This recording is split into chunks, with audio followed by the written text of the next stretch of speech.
we're going to finish lesson 1. There's quite a few notes, just to warn you, but it will help you get ready for Thursday's assignment, which is the lesson 1 review. So let's get to it. Okay, and don't forget, when we're taking notes, push pause, and so you don't have to keep rewinding and things if you need for it to be a little slower. Competition is the demand for limited resources, and this is what your homework assignment is going to be based on. So things that animals compete for would be food, obviously, water, territory or space, and mates. So those are the main things that animals compete for. When you're finding a video, that's what you're going to be looking for. What are they competing for? And your answer should be one of those 4 answers: food, water, space, or a mate. The less resources there are available, the more animals will compete for them. So there'll be more interaction between the animals competing for those limited resources. So now we're going to move on to population sizes. All populations change, human populations and animal populations. One thing that affects a population size is a change in habitat. Sometimes the habitat gets better, sometimes it gets worse. Another thing that influences population size is limiting factors, and that always decreases a population size. So if you have limited space, there's only so much space to hold lions and tigers and bears, and as we take away their habitats, there's going to be fewer and fewer of them. Temperature, we talk about global warming and the polar bears and how that is restricting their populations. Sunlight, there's a picture there of the forest. There is limited sunlight that hits the bottom, so plants compete for that sunlight, and it limits the number of plants that can grow in an area of how much sunlight they get. Food, of course, you need plenty of food. If you don't have that, it's going to limit the number of species that can live in an area. Water, disease is going to kill off can wipe out populations, in fact. Predators, disaster like volcano eruption can wipe out a big population. A forest fire can devastate a population. Hurricanes, all sorts of things like that. Deforestation is when we come in as humans and take away forest areas. So we try to be in the United States very conscientious about our logging and stuff and replenishing our trees. And rainforests have received a lot of attention in the years about destroying them and just taking away trees without replenishing them. And pollution. So much, especially in our oceans, pollution is affecting the wildlife there and damaging populations of all kinds of marine life.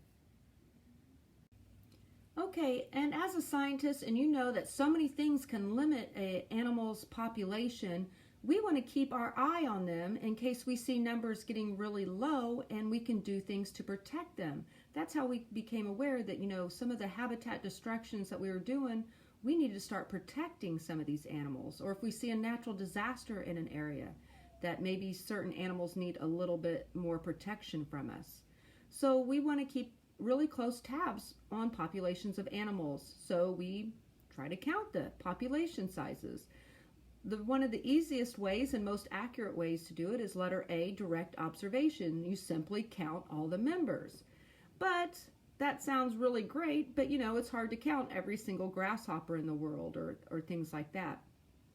So another thing we can do is use indirect observation.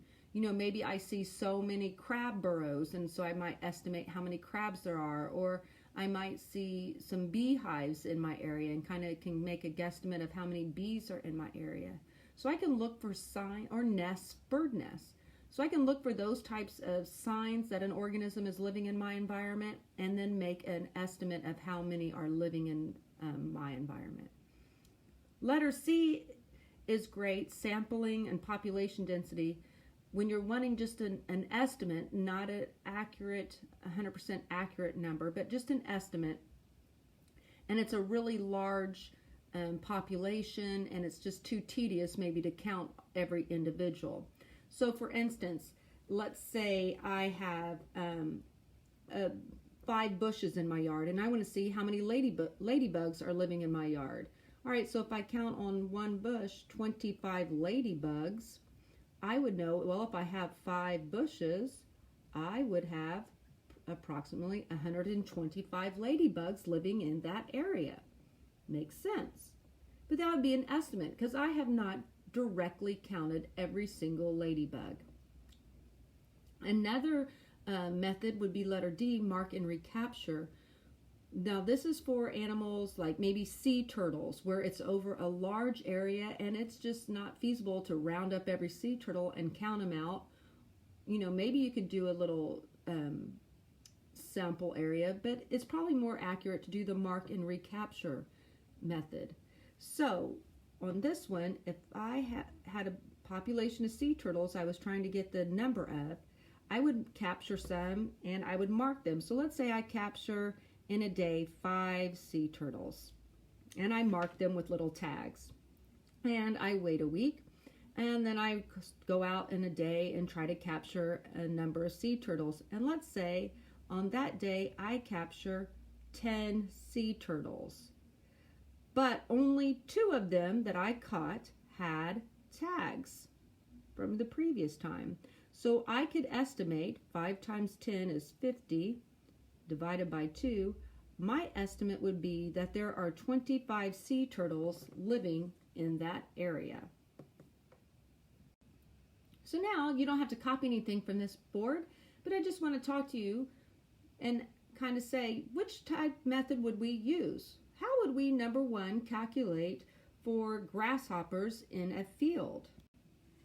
I would think we would use the sampling method, where we would take a number that's living in maybe an acre and say, okay, I found 100 grasshoppers in the acre and I have 5 acres, so I'm going to estimate that there are 500 grasshoppers in my area. That would be easiest. Bears living in a national park. Now, national parks take lots and lots and lots of land. So probably, instead of just trying to count them one by one, it would be great to do the mark and recapture method, where let's say I go out in an afternoon and I capture 10 bears and mark them. I go out the next week and I capture 15 bears. And of those 15 bears, 5 of them were marked. So 10 times 15 is 150, divided by 5 is, I would assume that there are 30 bears in my park. Herons on a pond. A pond is a relatively small area, and I could probably just get away with directly counting them. Or I could do my mark and recapture method up there. Okay, the next slide is just a vocabulary word you're going to need to know. Biotic means life, potential, and that is the potential growth of a population if an animal could grow in perfect conditions with no limiting factors, no mate. They could have unlimited access to mates, unlimited access to food, unlimited access to space. Well, there is no possible way that ever happens in nature, but it's just a term and something that scientists think about. What could be the biotic potential of certain organisms? So a more realistic question that scientists ask themselves is about carrying capacity. This is the largest number of individuals of one species that an environment could actually support. So as we are like taking away animals' habitats, we need to ask, well, what habitat we're leaving them, how many can that theoretically support, and is that enough to maintain a population? And the carrying capacity changes based on resources, how much land they have available, mates, and food. And sometimes a population can temporarily exceed the carrying capacity, but then sometimes the animals start starving because there's very limited food, and the other issues like that comes their way. So like here where we see this graph down here, if deer just grow unchecked, their population goes out of control. So you'll see Brown County a lot of times say, we have way too many deer that our Brown County land can support. So they will allow hunters to come in and take out some of the population to make the rest of the population healthier and have more access to the resources. And last slide. That is what we call overpopulation, like our deer in Brown County. The population size is larger than the carrying capacity.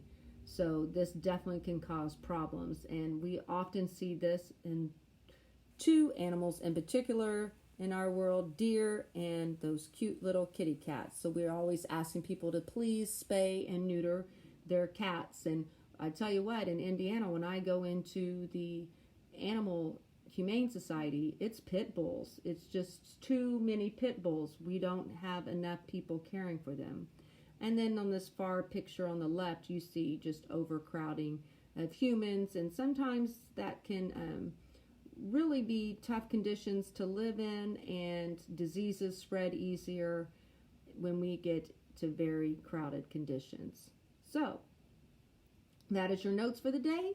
Move on now to your competition homework assignment, and I think you'll find it pretty self-explanatory, so I don't think you'll need my help on that today.